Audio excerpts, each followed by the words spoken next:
Vande Mataram reporter live में आपका स्वागत है। देश से लेकर दुनिया तक राजनीति के गलियारों की खबर, हर उस खबर पर हमारी पैनी नजर। हमारे इस कार्यक्रम में शहर शहर से रिपोर्टर जुड़ेंगे जिनसे हम बड़ी खबरों पर अपडेट लेंगे। चंडीगढ़ से हमारी संवाददाता ईशा ठाकुर हमारे साथ जुड़ गई है। इसके अलावा जम्मू श्रीनगर से अजहर हुसैन हमारे संवाददाता हमारे साथ जुड़ गए हैं। सबसे पहले ईशा, आपके पास आते हुए क्या कुछ अपडेट है ईशा आज?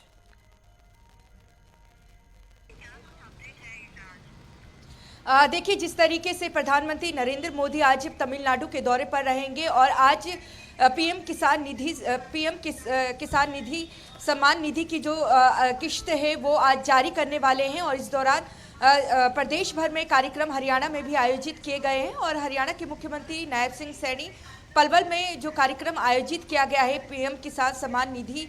को लेकर, उस कार्यक्रम में मौजूद रहेंगे। और किसानों को ये किश्त जारी करने का काम प्रधानमंत्री नरेंद्र मोदी जहां एक तरफ करेंगे, वहीं राज्य स्तरीय कार्यक्रम प्रदेश भर में हरियाणा में आयोजित किया गया है। इसी के साथ देखिए, हरियाणा सरकार की तरफ से एक बड़ा फैसला लिया गया है कि श्री गुरु तेग बहादुर जी का जो 350वां शहीदी दिवस है उसे प्रदेश भर में भव्य तरीके से मनाया जाएगा। प्रधानमंत्री 25 तारीख को कुरुक्षेत्र पहुंच रहे हैं। दूसरी तरफ अगर पंजाब की बात करें, पंजाब सरकार ने भी श्री गुरु तेग बहादुर जी के 350वें शहीदी दिवस को भव्य तरीके से मनाने का फैसला लिया है। और आज पंजाब के मुख्यमंत्री भगवंत मान जम्मू कश्मीर में मौजूद है। श्रीनगर में उनकी मौजूदगी छठे पातशाही गुरुद्वारे में इस वक्त है और आप सुप्रीमो अरविंद केजरीवाल भी वहां पर मौजूद हैं। पंजाब सरकार के तमाम कैबिनेट मंत्री वहां मौजूद हैं और 350वां जो शहीदी दिवस पंजाब सरकार की तरफ से मनाया जा रहा है। श्रीनगर से ये जो नगर कीर्तन है जत्थे के रूप में थोड़ी ही देर में रवाना होने वाला है, जिसमें जत्थे की अगुवाई पंजाब के मुख्यमंत्री भगवंत मान करने वाले हैं। और ये जत्था जम्मू से होता हुआ पठानकोट होशियारपुर से होता हुआ पंजाब के श्री आनंदपुर साहिब पहुंचेगा और 22 नवंबर की रात तक ये जत्था श्री आनंदपुर साहिब पहुंचेगा। और वहां पर एक बड़ा समागम जो पंजाब सरकार है उनकी तरफ से आयोजित करने का फैसला लिया गया है। और श्री आनंदपुर साहिब में ही 24 नवंबर को पंजाब विधानसभा का एक विशेष सत्र भी इस उपलक्ष्य में सरकार की तरफ से आयोजित भी किया जा रहा है, जो पूरी तरीके से समर्पित होगा श्री तेग बहादुर जी के जो शहीदी दिवस मनाया जा रहा है 350वां, उनको लेकर ये समर्पित होगा। बीते कल ही जो पंजाब के मुख्यमंत्री हैं वो श्रीनगर पहुंच गए थे और आप सुप्रीमो अरविंद केजरीवाल वहां पर नगर कीर्तन दरबार में वो शामिल हुए थे। इस वक्त देखिए, इस वक्त की अगर बात करें तो अभी नगर कीर्तन वहां पर चल रहा है और इस नगर कीर्तन में जब ये जत्था श्रीनगर से होता हुआ पंजाब की तरफ रवाना होगा तो इसमें कश्मीरी पंडित भी शामिल होंगे। श्री गुरु तेग बहादुर जी की अगर बात करें तो उन्होंने हिंदू धर्म की रक्षा के लिए अपना बलिदान दिया था और कश्मीरी पंडितों पर जो अत्याचार मुस्लिमों ने ढहाया था, उन्हें उस अत्याचार से श्री गुरु तेग बहादुर जी ने बचाया था। और हिंद की चादर भी श्री गुरु तेग बहादुर जी को कहा जाता है और हिंद धर्म की जो रक्षा उन्होंने की थी। और यही वजह है कि उनके इस बलिदान को देश भर में सरकार अपनी अपनी तरीके से आयोजित कर रही है। वहीं केंद्रीय मंत्री जो कि पर्यटन मंत्री हैं गजेंद्र सिंह शेखावत, उनकी अगर बात करें वो इस वक्त चंडीगढ़ पहुंच चुके हैं। थोड़ी ही देर में श्री आनंदपुर साहिब वो पहुंचेंगे और दोपहर 12 बजे तख्त श्री केसरगढ़ साहिब की अगर बात करें, जहां पर खालसा पंथ की स्थापना श्री गुरु गोबिंद साहिब जी ने की थी, वहां पर वो नतमस्तक होंगे। और उसके बाद श्री आनंदपुर साहिब में पंजाब बीजेपी की तरफ से जो भव्य कार्यक्रम आयोजित किया गया है श्री गुरु तेग बहादुर जी के बलिदान को लेकर, उस कार्यक्रम में मुख्य अतिथि के तौर पर केंद्रीय पर्यटन मंत्री गजेंद्र सिंह शेखावत मौजूद रहेंगे और सरकार की तरफ से वो देखिए अपनी प्रतिनिधि यहाँ पर करते हुए नजर आएंगे। और अगर हम बात करें प्रधानमंत्री नरेंद्र मोदी की, उनकी तरफ से लगातार श्री गुरु तेग बहादुर जी के बलिदान का जिक्र अपने बयानों में लगातार किया जा रहा है। और इस कड़ी में 25 तारीख को कुरुक्षेत्र की धरती पर पहुंचने वाले हैं प्रधानमंत्री नरेंद्र मोदी। और श्री गुरु तेग बहादुर जी की अगर बात करें, उनके बलिदान दिवस को लेकर भव्य कार्यक्रम हरियाणा में आयोजित किए जा रहे हैं। लेकिन 25 को जो अंतिम दिन रखा गया है, उस अंतिम दिन में मौजूद रहेंगे प्रधानमंत्री नरेंद्र मोदी और इस दौरान वो कई सौगातें भी हरियाणा को देकर जाएंगे। लेकिन देश भर में केंद्र सरकार भी अपने तरीके से कार्यक्रम आयोजित कर रही है। तो वहीं अगर पंजाब हरियाणा की बात करें तो पंजाब हरियाणा की तरफ से भी कई कार्यक्रम आयोजित किए जा रहे हैं। इसके साथ ही अगर देखिए दिल्ली बॉम्ब ब्लास्ट की अगर बात करें, लाल किले के पास जो बॉम्ब ब्लास्ट हुआ था, मरने वालों की संख्या जिस तरीके से 15 पहुंची है, बीते कल लगातार जो छानबीन है वो फरीदाबाद में जारी थी और आज सुबह से भी लगातार जो यूनिवर्सिटी है अल फलाह यूनिवर्सिटी, उसके इर्द गिर्द जितनी भी गाड़ियां वहां पर पहुंच रही हैं उनकी छानबीन चेकिंग की जा रही है। और हरियाणा के जो डीजीपी हैं ओपी सिंह, उनकी तरफ से बाकायदा ये जानकारी दी गई है कि उन्होंने डीसी और पुलिस कमिश्नर को ये हिदायत दी है कि वो पूरी फरीदाबाद में ये चेकिंग करें कि कहां पर इस तरीके की गतिविधियां चल रही हैं। और अगर इस तरीके की क्योंकि अभी भी देखिए अल फलाह यूनिवर्सिटी की अगर बात करें तो उस पर तो शिकंजा केंद्रीय एजेंसियों ने और पुलिस ने तो कस दिया है, लेकिन कई फैकल्टी अभी भी गायब हैं। उनकी छानबीन लगातार जारी है, चप्पे चप्पे पर पुलिस की नज़र है और पूरे फरीदाबाद में जो स्थानीय पुलिस कर्मी हैं उनकी तरफ से भी जो जांच है वो की जा रही है, छानबीन की जा रही है। और इसकी जानकारी जो हरियाणा के डीजीपी हैं ओपी सिंह, उनकी तरफ से सोशल मीडिया हैंडल एक्स पर पोस्ट करके वीडियो जारी करके दी गई है और उनका कहना है कि किसी को डरने की ज़रूरत नहीं है, लेकिन अगर इस तरीके की गतिविधि में कोई संलिप्त होता है तो उसे बिल्कुल भी बख्शा नहीं जाएगा। और जो भी लोग वहां से देखिए अभी भी फरार हैं, क्योंकि तार अब लगातार जुड़ रहे हैं, कहीं डॉक्टर के साथ, पेशेंट के साथ, छात्रों के साथ, फैकल्टी के साथ। तो यही वजह है कि जो फैकल्टी हैं उनके नाम भी अब उजागर हो रहे हैं कि वो भी जो बॉम्ब ब्लास्ट दिल्ली में हुआ था, इसके अलावा वो सिलसिलेवार कई जो बॉम्ब ब्लास्ट है वो देश में करना चाहते थे। और यही वजह है कि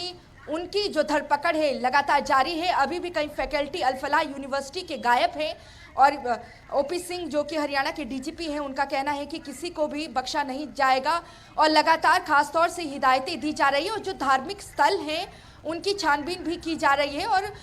देखिए हरियाणा के जो डीजीपी है उनका कहना है कि अपने आप में एक बहुत बड़ी ताज्जुब की बात है कि इस तरीके की यूनिवर्सिटी हरियाणा में चल रही थी और वहां पर गोला बारूद के साथ साथ आतंकवादी जो गतिविधियां हैं वो भी चल रही थी। और ऐसे में अब इस तरीके की कोई लापरवाही आगे मिलनी नहीं चाहिए और यही वजह है कि अब पूरी तरीके से जो पुलिस, स्थानीय पुलिस भी सतर्क है। अगर हम बात करें गुजरात एटीएस की, उनकी तरफ से भी लगातार इसमें छानबीन के बाद की जा रही एक है। जो कनेक्शन थे वो अब उजागर हो रहे हैं और अल फलाह यूनिवर्सिटी पर ईडी का शिकंजा भी देखने को मिल रहा है और एक के बाद एक खुलासे भी हो रहे हैं। अजर, आपके पास आते हुए क्या कुछ जानकारी है आज ग्राउंड जीरो से?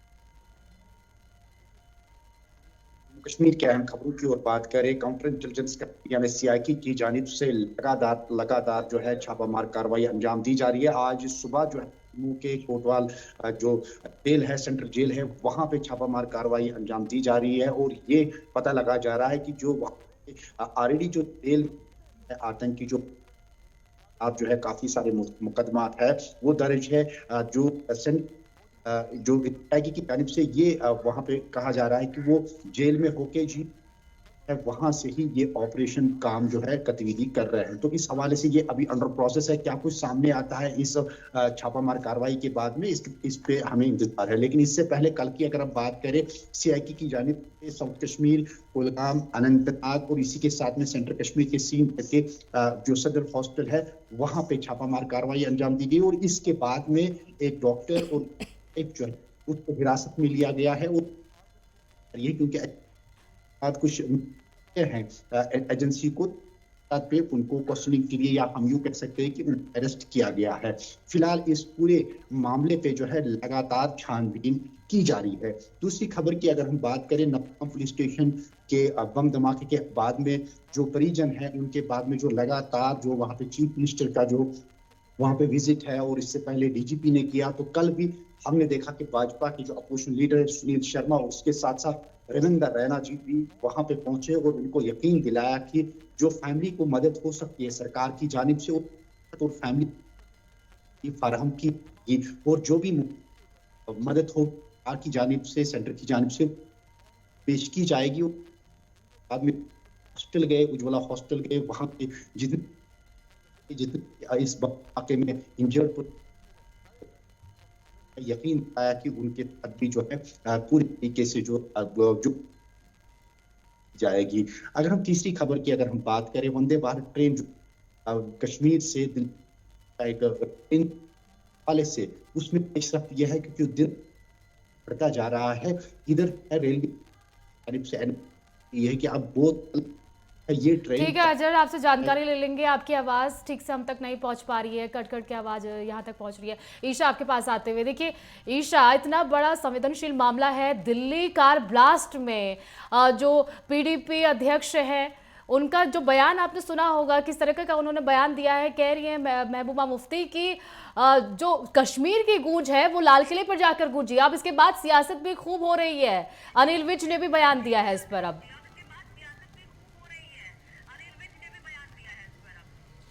बिल्कुल, देखिए कई विपक्ष के ऐसे नेता हैं जिनकी तरफ से इस लगातार ये तो ज़रूर कहा जा रहा है कि जो लाल किले के पास बम ब्लास्ट हुआ वो गलत हुआ, लोगों की जानें गई वो गलत है। लेकिन जिस तरीके से जो केंद्रीय एजेंसियां हैं और पुलिस की तरफ से शिकंजा अल-फलाह यूनिवर्सिटी के जो फैकल्टी हैं या फिर जो डॉक्टर्स हैं उन पर कसा जा रहा है, तो उनको लेकर अब बयानबाजी विपक्ष के नेता करते आ रहे हैं कि इस तरीके से जो धरपकड़ की जा रही है वो गलत है। लेकिन इस पर भी देखिए अब जो चाहे बीजेपी शासित राज्य के जो मंत्री हैं उनकी बात करें, उनकी तरफ से लगातार अब बयानबाजी की जा रही है। चाहे मुख्यमंत्री की बात करें, उनकी तरफ से भी कहा जा रहा है कि एक तरफ तो वो बॉम्ब ब्लास्ट की घटना को गलत करार दे रहे हैं, दूसरी तरफ जो इस घटना में संलिप्त हैं उनकी अगर धरपकड़ जो एजेंसियां कर रही है उसे भी ये लोग गलत बता रहे हैं। तो ये दोहरा मापदंड क्यों अपनाया जा रहा है? क्योंकि देखिए दिल्ली बॉम्ब ब्लास्ट की अगर बात करें तो जिस तरीके से सुसाइड बॉम्ब का वहां पर इस्तेमाल किया गया, वहां पर जिस तरीके से इस घटना को अंजाम दिया गया, वहां पर निर्दोषों की हत्या हुई है और इसी तरीके से सिलसिलेवार वो कहीं बॉम्ब ब्लास्ट करना चाहते थे। और अभी भी देखिए खतरा जो है टला नहीं है, खतरा मंडराया हुआ है। 25 तारीख को कुरुक्षेत्र तो पहुंचेंगे प्रधानमंत्री नरेंद्र मोदी, लेकिन 25 तारीख को अयोध्या भी वो पहुंचने वाले हैं। अयोध्या में एक बार फिर से प्रधानमंत्री नरेंद्र मोदी शिरकत करेंगे और जिस तरीके से वहां पर भव्य कार्यक्रम आयोजित किया गया है, और ऐसे में इसको लेकर भी जो ये आतंकवादी थे जो अब कनेक्शन सामने आ रहा है वो वहां पर इस घटना को अंजाम देना चाहते थे। और ऐसे में देखिए क्योंकि नया साल भी आने वाला है, गणतंत्र दिवस भी होगा, और ऐसे में जो भीड़ है वो बहुत ज़्यादा देखने को मिलेगी। और यही वजह है कि जो केंद्रीय एजेंसियां हैं वो लगातार अलर्ट है, लेकिन जो स्थानीय पुलिस हैं उनको भी कहा गया है कि पूरी तरीके से चौकसी बरती जाए। और अल-फलाह यूनिवर्सिटी की तरह ही कई अन्य यूनिवर्सिटियों के नाम भी अब सामने धीरे धीरे आएंगे जहां पर इस तरीके की गतिविधियां सामने आ रही है, क्योंकि इसके तार देखिए अलग अलग राज्यों में जाकर मिल रहे हैं। पंजाब की अगर बात करें तो पंजाब से भी, चाहे पठानकोट की अगर बात करें या लुधियाना की, जिन्होंने अल-फलाह यूनिवर्सिटी से MBBS करके अपने क्लिनिक पंजाब में खोले हैं, उन डॉक्टर्स की, उन प्रोफेसर से लगातार बातचीत चल रही थी जो इन आतंकवादी घटनाओं में संलिप्त थे, जो दिल्ली बॉम्ब ब्लास्ट करने वाले उमर के साथ जिनकी लगातार बातचीत चल रही थी। अब इस लिंक के जरिए लगातार जो पूछताछ है वो केंद्रीय एजेंसियों की जारी है। स्थानीय पुलिस का भी यहाँ पर सहारा लिया जा रहा है, लेकिन ये कहना कि खतरा टल गया है ये गलत होगा। खतरा अभी भी मंडरा रहा है। सुरक्षा एजेंसियों की तरफ जांच जारी है इस पूरे मामले में, लेकिन एक नेता की तरफ से इस तरह का बयान देना बेहद शर्मनाक है। यूपी से हमारे स्टेट हेड राघवेंद्र प्रताप सिंह भी हमारे साथ जुड़ गए हैं। उपेंद्र सिंह राणा हमारे संवाददाता देहरादून से, उनसे भी जानकारी ले लेते हैं। क्या कुछ जानकारी ग्राउंड जीरो से है आज उपेंद्र?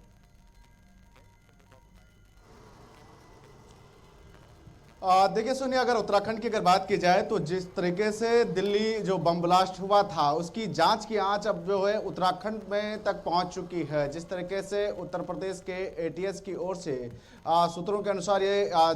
जिस तरीके से सूचना उत्तराखंड इंटेलिजेंस को दी गई है कि 7 संदिग्ध जो है वो उत्तराखंड में भी हैं, जो कि आरोपियों से जुड़े हुए उनके तार हैं, उनसे जो है वो पूछताछ जो है वो की जा सकती है। अभी जो है उत्तराखंड इंटेलिजेंस की जो टीमें हैं वो लगातार खोजबीन जो है वो कर रही है। और साथ ही साथ जो 7 लोग हैं, बताया जा रहा है कि मेडिकल प्रोफेशनल से जुड़े हुए ये लोग जो है वो बताए जा रहे हैं, जिनसे जो है वो पूछताछ जो है इंटेलिजेंस की टीमें जो है वो कर सकती है। क्योंकि जिस तरीके से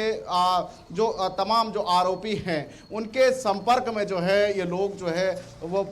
हैं, और इसके चलते जिस तरीके से जो फ़ोन कॉल्स हैं, तमाम जो उपकरण हैं उनके रिकॉर्ड जो है वो खंगाले जा रहे हैं। साथ ही जो आरोपी आरोपी हैं उनसे भी लगातार गहनता से पूछताछ जो है वो की जा रही है। और जिस तरीके से उत्तर प्रदेश एटीएस की ओर से जिस तरीके से उत्तराखंड इंटेलिजेंस को ये सूचना दी गई है कि उत्तराखंड में भी 7 लोग एक संदिग्ध तौर पर जो है वो पाए गए हैं, उनसे जो है अब खोज जांच जो है वो की जा रही है। अब आखिर देखना होगा कि जांच में क्या कुछ निकल कर सामने आता है और कौन कौन वो लोग जो हैं वो शामिल हैं जो कि जिस तरीके से दिल्ली ब्लास्ट में जो सफ़ेद कोट जिस तरीके से जिन पर सवाल निशान जो है वो खड़े हो गए हैं, क्या उन्हीं में से लोग जो है वो शामिल हैं या कोई अन्य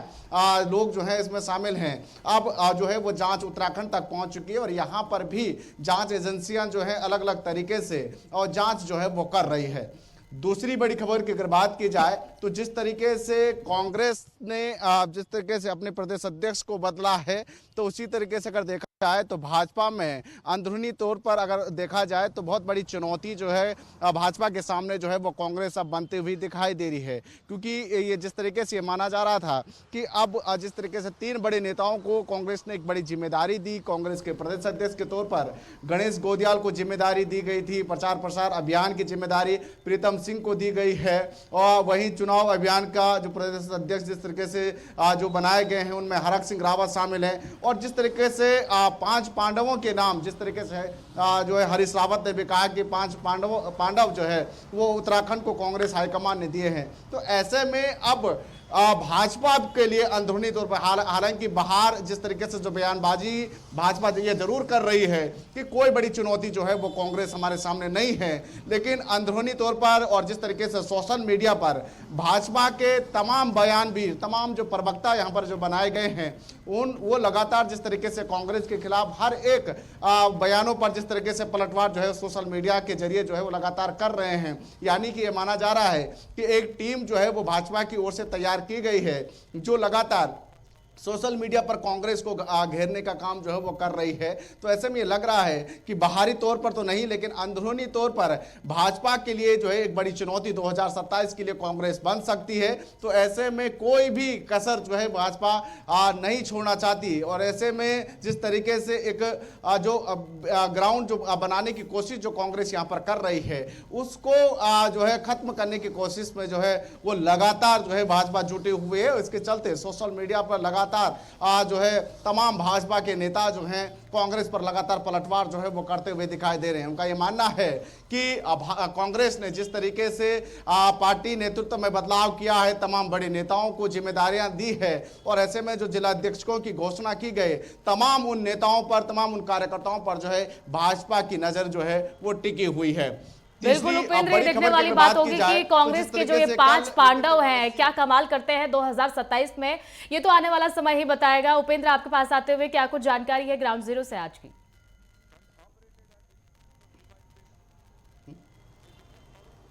उपेंद्र, राघवेंद्र, आपके पास आते हुए क्या कुछ आज अपडेट है ग्राउंड जीरो से?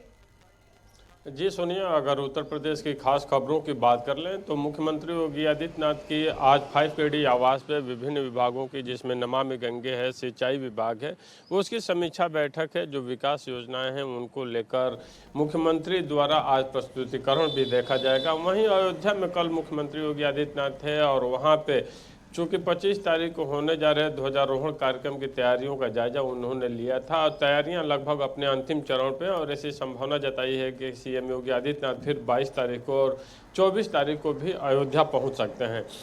वहीं लखनऊ की बात कर लें तो यहाँ राष्ट्रीय प्रेरणा स्थल अटल बिहारी वाजपेयी के नाम पे उत्तर प्रदेश सरकार द्वारा बनाया जा रहा है, जिसका 25 तारीख को उद्घाटन होना था, 25 दिसंबर को प्रस्तावित है। ऐसी संभावना कि पीएम मोदी भी आए। ऐसे में एलडीए ने वहाँ पे नोटिस जारी की है, जो भी ठेकेदार थे, जो भी कार्यदायी संस्था थी, उनको समय पूर्व काम खत्म करने के लिए, क्योंकि ऐसी जानकारी मिल रही थी कार्य की जो स्पीड है वो कम थी। वहीं एलडीए की बात कर लें तो चिन्हट जो गोमती नगर का पास इलाका है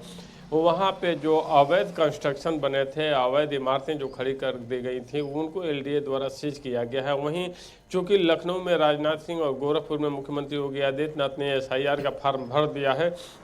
और दूसरी तरफ सपा मुखिया पूर्व मुख्यमंत्री अखिलेश यादव एसआईआर का लगातार विरोध कर रहे हैं। ऐसे में जो यहाँ पे निर्वाचन अधिकारी हैं निर्मा, उनका बयान आया है कि सभी लोग एक जगह से ही अपना एसआईआर का फॉर्म भरें, क्योंकि मतदाता सूची में जो एसआईआर की प्रक्रिया है वो एक जगह ही सूची में नाम रहे, मतदाता सूची में आप एक जगह ही अपना नाम रखें, यही एसआईआर का मूल उद्देश्य है। तो एक तरह से कहा जा सकता है कि एसआईआर की प्रक्रिया अभी भी उत्तर प्रदेश में विपक्ष के लिए एक विरोध का ही स्वावलंबन बना हुआ है, क्योंकि अभी भी समाजवादी पार्टी और कांग्रेस पार्टी लगातार एसआईआर के मुद्दे पे भारतीय जनता पार्टी और निर्वाचन आयोग को घेरने में लगी हुई है।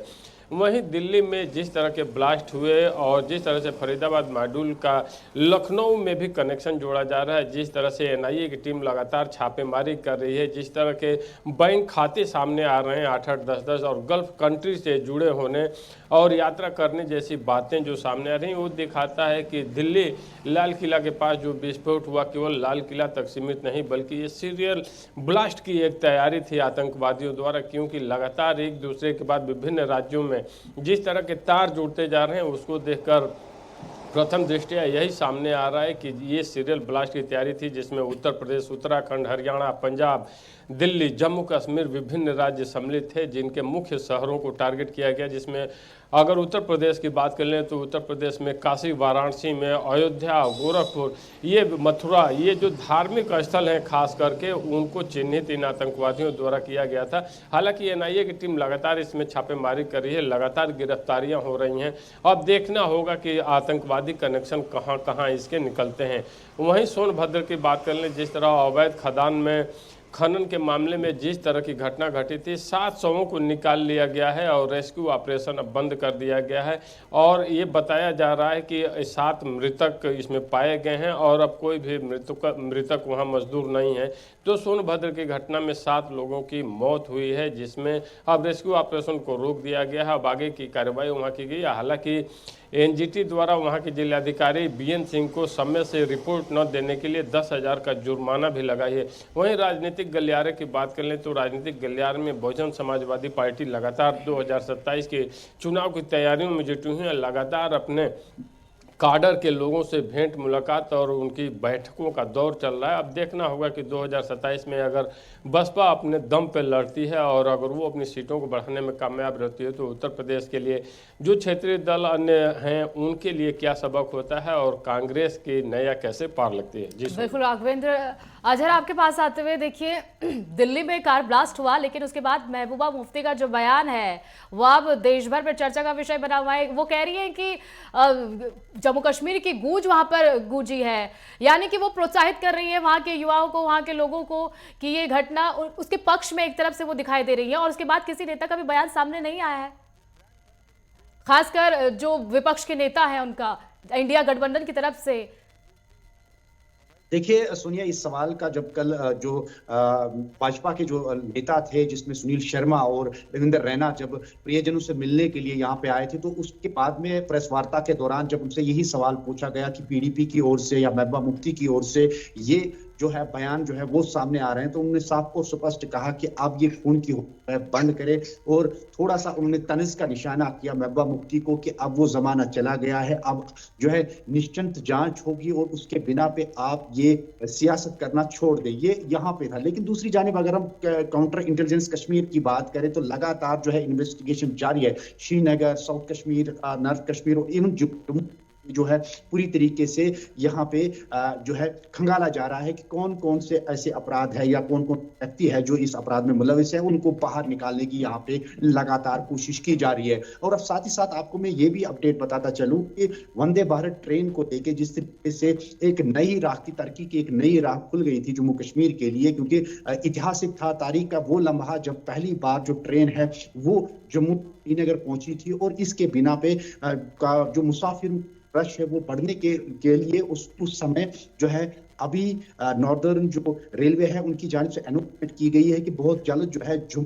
श्रीनगर की जानिब से अब वंदे भारत ट्रेन को चलाया जाएगा, क्योंकि अभी जो वंदे भारत ट्रेन है वो कटरा से अभी ऑपरेट होती है, कटरा पे उसका स्टॉप है, तो लिहाजा आने वाले दिन में by the end of December तक जो है वंदे भारत ट्रेन जो है वो जम्मू डायरेक्ट अब श्रीनगर की तरफ कूच की जाएगी। दूसरे अपडेट की अगर हम बात करें, नेशनल हाईवे 44 के सर्दियों के आयाम में लगातार विवादित हो रहा था, लेकिन उसके बाद में कल शाम एक हादसा पेश आया NH 44 नाचलाना के मुकाम पे, जहां पे एक ट्रक जो है वो गहरी खाई में गिर जाती है, जिसके कि ड्राइवर की जो स्पॉट पे होती है, लेकिन उसके बाद में एक quick response team rescue operation चलाया जाता है, जिसमें क्विक रेस्पॉन्स टीम और उसके बाद में स्थानीय पुलिस के रामबन और सेना की जो 24 राष्ट्रीय राइफल्स के अफराद हैं, उन्होंने वहां पे रेस्क्यू ऑपरेशन चलाया। काफी हेक्टिक था क्योंकि ट्रक जो है काफी गहरी खाई में गिरी थी। सवार जो अन्य व्यक्ति है उनको काफी आज वहां से रेस्क्यू करके फिर हॉस्पिटल पहुंचाया गया। हालांकि अभी वो जख्मी है, उनका इलाज चल रहा है, लेकिन वहां पे काफी देर तक ये रेस्क्यू ऑपरेशन चलाया गया। इस ऑपरेशन के बाद में स्थानीय सेना का और क्विक रेस्पॉन्स टीम का यहाँ पे शुक्रिया अदा किया। दूसरी जानिब से आर्मी की नॉर्दर्न कमांड लेफ्टिनेंट जनरल पाठक शर्मा ने कल जो है नॉर्थ कश्मीर का दौरा किया, LOC सेक्टर का दौरा किया। वहां पे ऑपरेशनल जितनी भी गतिविधियां होती हैं, आतंकी ऑपरेशनल की गतिविधियां हैं, उनको पूरी तरीके से निरीक्षण किया और पूरी तरीके से बॉर्डर लाइन एरिया का भी पूरी तरीके से निरीक्षण किया। तो कहीं ना कहीं काउंटर इंटेलिजेंस विंग, सेना या आर्मी का पुलिस पूरी तरीके से एक्टिवेट है पूरे जम्मू कश्मीर में, और हर एक व्यक्ति से भी पूछताछ की जा रही है और निकाला जा रहा है कि दिल्ली ब्लास्ट के बाद में जिस तरीके से स्थिति पैदा हुई है, कौन कौन कनेक्शन है, कौन कौन से ऐसे अफराद इसमें मुलविस है, उनको बाहर निकालने की यहाँ पे कोशिश लगातार की जा रही है। अगर मौसम के हवाले से अगर हम अपडेट देना चाहें अपने दर्शकों को, मौसम के हवाले से जम्मू कश्मीर का मौसम शाम जो है लगातार जो तापमान में गिरावट देखने को मिल पा रहा है। पहलगाम में इस वक्त जो है -3 तक जो है पारा चला गया है, जिसकी वजह से जो है स्थानीय कि काफी खुश नजर आ रहे हैं, क्योंकि पर्यटक जो है वो भी अब पहलगाम गुलमर्ग का अभी कर रहे हैं और वादियों का भी रुख कर रहे हैं और खूबसूरत नाजिर का भी रुख कर रहे हैं। लेकिन बिल्कुल बिल्कुल अजहर, पर्यटक तो वहां पर पहुंच रहे, लेकिन पर्यटकों अंदर एक डर भी ये रहा होगा, क्योंकि जिस तरीके से दिल्ली में कार ब्लास्ट हुआ है उसके बाद से लोगों के मन के अंदर एक डर बैठ गया है कि कहीं आतंकी हमला तो ना हो। हालांकि पूरी कोशिश की जा रही है, एक के बाद एक तारों जो खुलासे हैं वो हो रहे हैं, चाहे वो लखनऊ में हो या फिर उत्तराखंड में भी उसके कनेक्शन मिले हैं और खासकर हरियाणा में भी उसके कनेक्शन मिले हैं। एक के बाद एक खुलासे जरूर हो रहे हैं। ईशा, आपके पास आते हुए देखिए, सरकार किसानों के विकास के लिए काम तो करती है, लेकिन किसानों की तरफ से सरकारों के आदेश नहीं माने जाते हैं। एक के बाद एक पराली जलाने के मामले सामने आ रहे हैं, चाहे वो हरियाणा से मामला हो या फिर पंजाब से मामला हो। अभी 3 किसानों को गिरफ्तार किया गया है।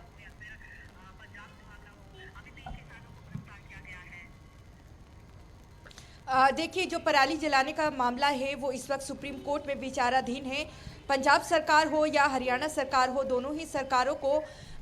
सुप्रीम कोर्ट की तरफ से ये हिदायत भी दी गई है कि उनकी तरफ से फिलहाल क्या कुछ किया जा रहा है इसके बारे में भी जानकारी दे। मामला सुप्रीम कोर्ट में विचाराधीन है। हरियाणा सरकार की तरफ से तर्क दिया जा रहा है कि